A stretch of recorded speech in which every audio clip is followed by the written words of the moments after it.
Olá pessoal, tudo bem? Meu nome é Rodrigo Patti, eu sou sócio comercial da Exploritas e a nossa ideia de fazer esse vídeo foi um pouco mais para falar um pouco sobre os cenários que a casa vem trabalhando para 2021.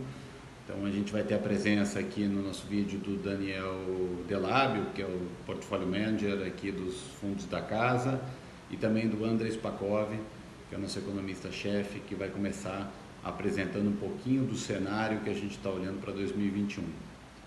Tá bom?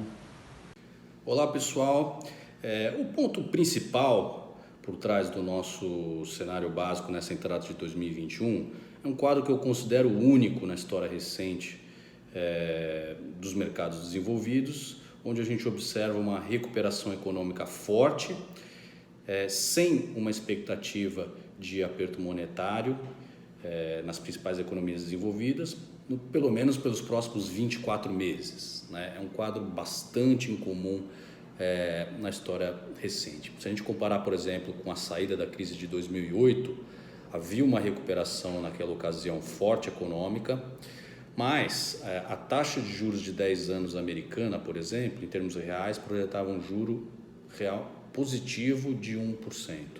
Essa mesma taxa hoje projeta um juro real negativo de 1%.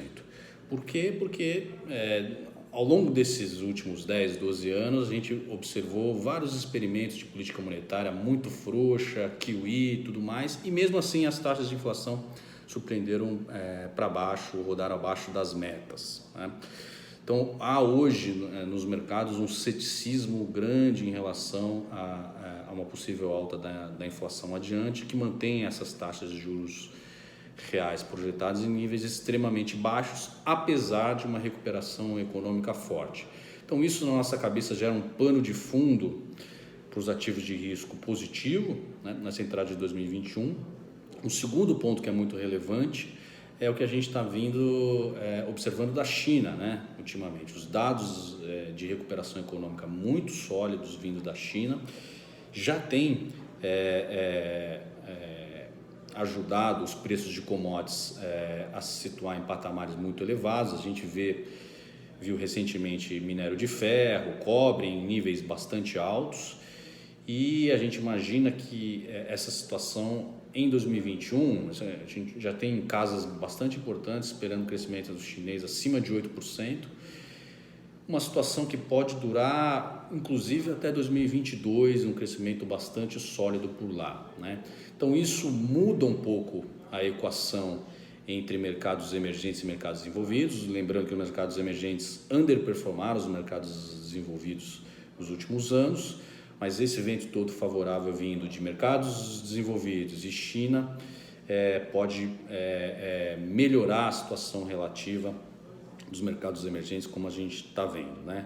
Quando a gente vem para a nossa região de maior interesse, que é a América Latina, a gente olha as histórias locais, políticas, tudo mais, a gente não vê nenhuma história muito brilhante, talvez comparado até com um passado recente, até um pouco pior. Né? Mas, quando a gente leva em conta, esse vento muito favorável vindo de fora, né? E número 2, os preços locais muito descontados, principalmente em dólares, né? A gente vê que a equação para a região se torna bastante favorável. Né? Só para dar um exemplo do que a gente fala, quando a gente diz que os preços estão baratos em dólares. Né? Os preços brasileiros, né? A Bolsa Brasileira, quando a gente olha para o real, né? Desconta isso para dólares, o real, quando a gente compara ele com as moedas dos nossos parceiros comerciais, né? Olha a taxa de câmbio multilateral e ainda ajusta isso pelos termos de troca brasileiro, que são principalmente os preços de commodities, a gente está hoje num nível ao redor de 40% depreciado. Então o real, mesmo tendo vindo de 5,80 para 5,10, ainda está no nível mais depreciado em relação aos termos de troca, aos preços de commodities, desde a crise de 2002 no Brasil. Né? Para se ter uma ideia, esse desconto que eu estou dizendo que hoje está ao redor de 40%, ficou na média dos últimos 10 anos em 10%, e na média dos últimos 5 anos em 20%. Então isso, estou dando um exemplo brasileiro, mas quando a gente olha para toda a região da América Latina é parecido, né? Se a gente pega os preços, as ações, os ativos locais, converte para dólares, a gente vê uma situação de preços bastante baratos, né? Entrando um pouco mais na situação do Brasil, né? A gente vê uma recuperação também forte em cima de uma capacidade ociosa. Por aqui, ao contrário do mundo desenvolvido, a gente vê sim alguma expectativa de alta de juros, mas mesmo assim a gente deve terminar 2021 uma taxa de juros ao redor de 3,5%, chegando no final de 2022 em 5%. Então, apesar de ter uma expectativa de aperto monetário, são níveis ainda muito baixos de juros que a gente vê aqui no Brasil, mesmo com uma recuperação econômica forte. A gente está esperando um crescimento do PIB ao redor de 4% esse ano, e quando a gente olha o balanço de riscos em torno desse crescimento, que a gente espera 4% para 2021, né? A gente vê um balanço assimétrico para cima. A gente vai mais risco de ser perto de 5 do que ser perto de 3. Por quê? Porque o próprio carrego estatístico que a gente está trazendo de 2020 já é ao redor de 3%. Tá? Então, cenário positivo, ventos positivos vindo de fora. Como sempre, a América Latina, os quadros locais são sempre desafiadores, mas a gente acredita que essa combinação de preços baratos com ventos positivos de commodities vindo de fora traz um quadro positivo para os ativos locais nessa entrada de 2021. Há riscos, é claro, o principal deles seria uma surpresa muito grande da inflação nos mercados desenvolvidos, né? Mas que a gente pode estar exatamente numa janela que reduz muito essa probabilidade, justamente porque a capacidade ociosa criada pela crise do Covid é muito grande, que reduz a chance de surpresas inflacionárias para cima. E um segundo risco que a gente tem que observar é esse balanço entre segunda onda de Covid, velocidade das vacinas, se tem algum efeito colateral, como é que esse balanço se desenvolve nos próximos meses. Por enquanto está positivo, mas é algo que a gente está monitorando adiante. Esse é o resumo bem rápido do que a gente está olhando nessa entrada de 2021.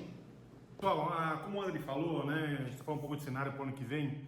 A gente vê um ambiente onde o juros está muito baixo no mundo inteiro, né? A gente vê aí que lá fora você tem os juros nominal perto de zero quase que no mundo inteiro, né? Juros real negativo, a taxa de juros real de 10 anos americana menos 1%, é quase que um imposto, né? Você investe 100 hoje e daqui 10 anos você vai ter 90, né? Então você tem uma perda fixa em vez de renda fixa. Quando você olha no Brasil ainda, a gente vê juros de curto prazo muito baixo, quer dizer, o CDI aí rodando em parte de 1,90 no efetivo. A gente viu uma NTNB de 2021, né, com uma inflação de curto prazo, cotismo a prazo muito alta, aí está rodando menos 3%, né? A gente vê que até 2023 a NTNB rende menos de 1% positivo, né? Então é um juros realmente muito baixo, o que força a gente, quer dizer, a ter um pouco mais de risco, né? Eu acho que a máxima do Ray Dalio, né, diz cash is trash, é uma máxima que realmente está muito vigente. Ele foi até pego no contrapé desse ano, né, com essa máxima que ele colocou, mas o que significa também que qualquer coisa tem que comprar qualquer coisa, né? Quer dizer, cash is trash, sim, o dinheiro é um detrator de retorno. Hoje em dia não traz renda no curto prazo, no mundo ele traz renda negativa, o custo de renda negativo, mas não significa que comprar qualquer coisa, né, você vai ganhar dinheiro, né? Se você for, sei lá, vou competir com a Sabesp e montar um business de tirar água do mar e converter e fazer água, né? Isso vai ter um yield negativo, quer dizer, vai ter um business ruim, né? Então nem todos os business são bons, mas com um ambiente de taxa de juros muito baixa ou negativa, né, a nota de corte para você colocar alguns investimentos, para você buscar alguns tipos de retorno, ela é muito mais baixa e faz sentido ter uma exposição direcional um pouco mais longa. Nesse sentido, a gente tem uma posição comprada em ações um pouco mais longa, um pouco maior do que a nossa média, né?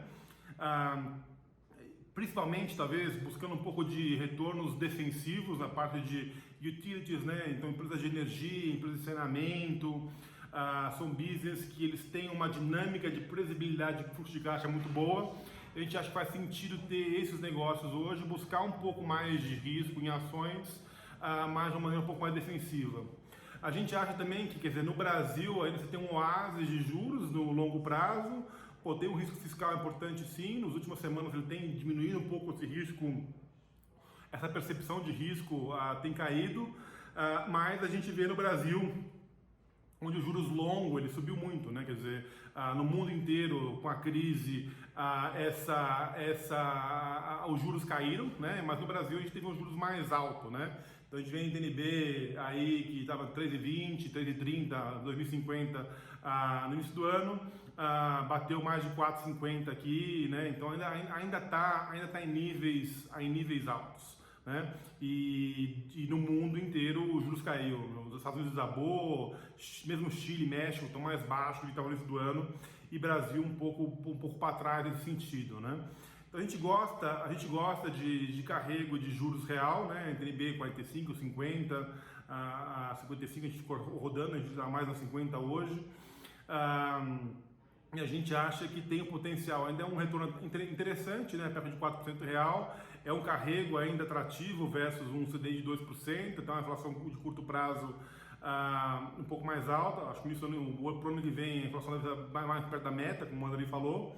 E a gente ainda tem alguns bondes em dólares, né? Que a gente fala para real. A gente tem mudado um pouco a carteira, né? Saindo da Argentina e entrando mais em bondes brasileiros em dólares lá fora. E tem sido essa um pouco da dinâmica, né? Então o que a gente acha que faz sentido é ter uma posição um pouco mais direcional.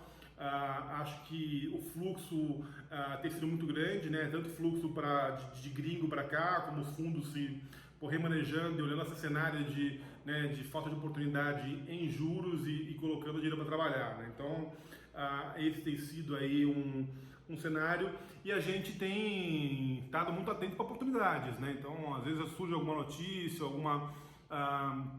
algum deslocamento de preço, né? Alguma correção muito mais forte do que deveria, ou alguma boa notícia de algum setor, né? A gente tem tido essas posições oportunísticas para capturar mais 50, 100, 150 bips aí de performance para o fundo. Então essa parte de estar muito atento ao que está acontecendo também, além de ter um play de carrego, né, em bonds, um play de carrego aí em juros Brasil, né, e ter um play de carrego em papéis defensivos, né, a gente tem esse viés oportunístico aí. Tem uma equipe muito boa, muito senior aqui, né, que fica picando pedra, mastigando dado, né, relatório, falo com as empresas e vendo aonde são as oportunidades que podem aparecer para a gente, tá bom?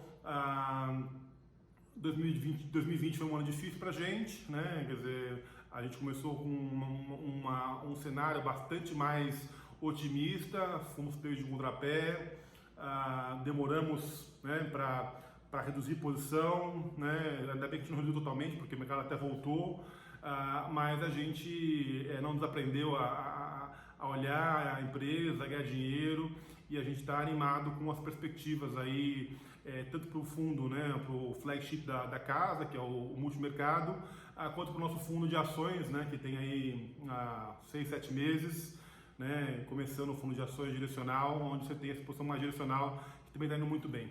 Tá bom? Como o Rodrigo falou, estamos à disposição para qualquer comentário, dúvida, call. A gente responde todos os e-mails que vêm para contato@sporters.com.br. Então, estamos super à disposição, precisa de alguma coisa. Grande abraço para todo mundo, Feliz Natal e feliz 2021, um bom ano para todos.